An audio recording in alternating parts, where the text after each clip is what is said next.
In Chapter 12, we're going to be talking about the electrophilic addition to nonpolar pi bonds. Specifically, we're going to be looking at the addition of some Bronsted acids.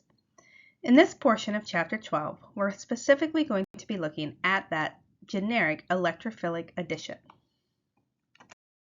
So first off, with electrophilic addition, we'll look at a very simple example, which is going to be the addition of a strong acid to a nonpolar alkene.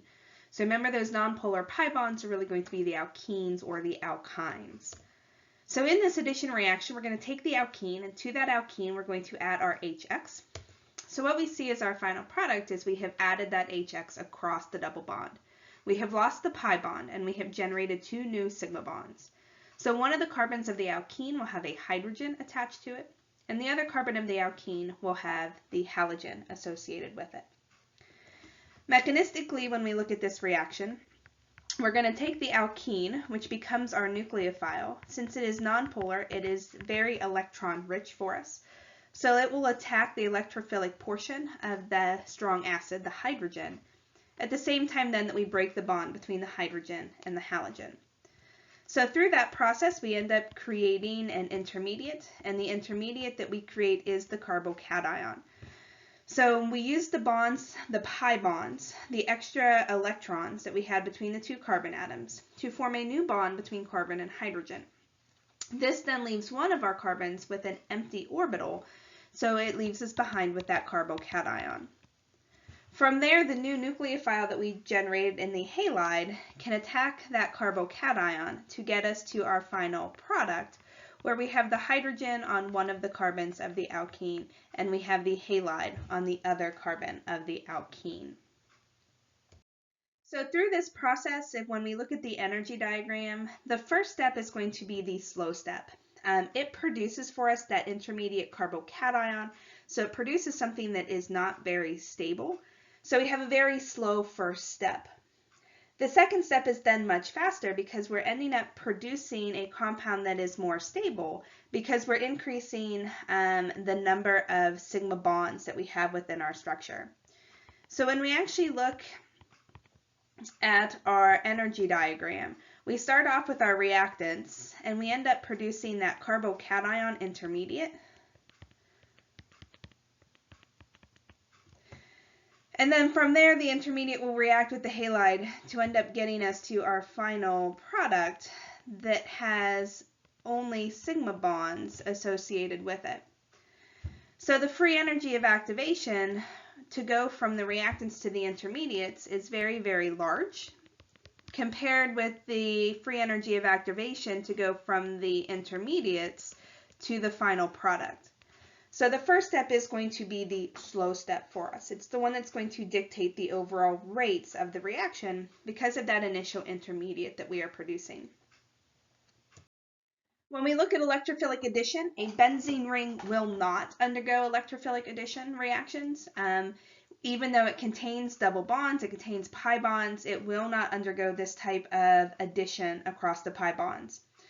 This is really due to aromaticity. Aromaticity will be a subject that we will talk later on in the term, but with aromaticity, it's a very stabilizing factor. There's a lot of resonance stabilization within the benzene ring. And if we lose one of those pi bonds to form more sigma bonds, we lose aromaticity, we lose resonance, and we lose stabilization. So one of the things that you do have to recognize is that any benzene rings will not undergo this type of electrophilic addition, even though it contains nonpolar pi bonds for us. So let's also talk about the regiochemistry associated with electrophilic additions. We are going to see that the hydrogen is going to add to a very specific carbon atom within the alkene if it is not a symmetric alkene. And we're going to follow Markovnikov's rule. And what it tells us is that electrophilic addition reacts so that the proton adds to the alkene carbon atom with the most hydrogen atoms already. So you can kind of think of this as we're adding hydrogens to more hydrogens.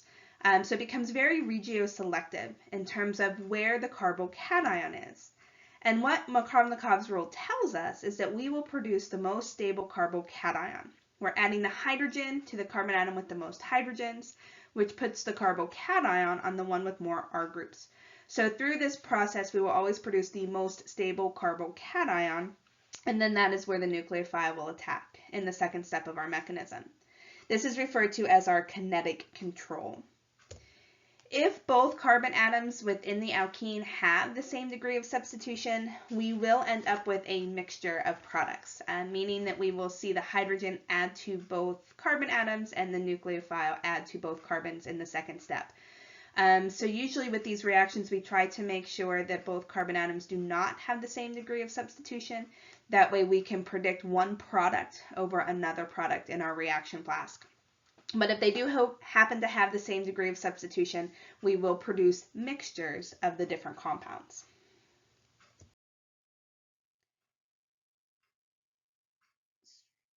So let's look at a reaction example with this in terms of adding our HCl to a alkene that is an asymmetric alkene that we would be looking at. So you'll notice in this process, one of the carbons is disubstituted, the other carbon is only monosubstituted, so it helps us predict only one product. And what we will see is that the chlorine will add to the side that is more substituted, and the hydrogen will add to the side that is less substituted.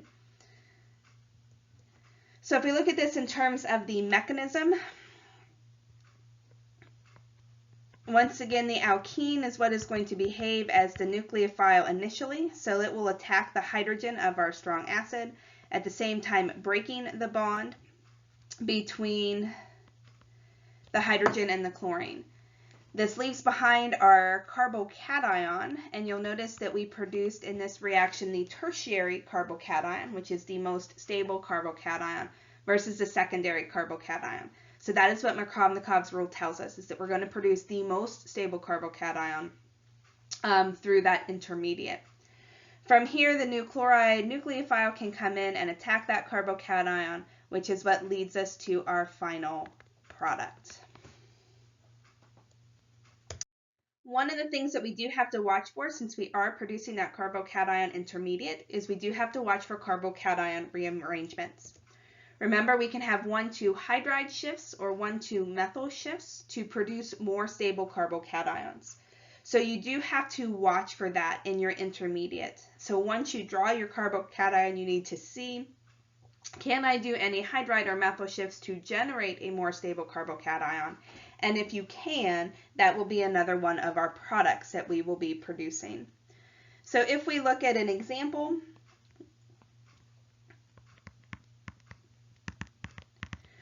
once again, we have an asymmetric alkene. One is monosubstituted, the other one has no R groups on it. So initially that will predict where our products will be. But when we actually look at our products, yes, we do get the initial product that we would expect. But a second product that we will produce is also going to be the product where the chloride is attached to the carbon with the methyl groups as well. So if we look at this in terms of a mechanism to see why we get both of those products, we walk through our initial attack of the proton, and we initially generate a secondary carbocation.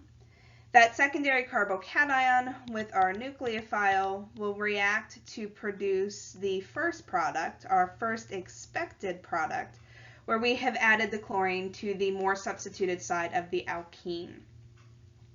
But what we also have to see with this reaction is I start off with a secondary carbocation, and there is a hydrogen on the adjacent carbocation that if I move, I now generate a tertiary carbocation, which is more stable.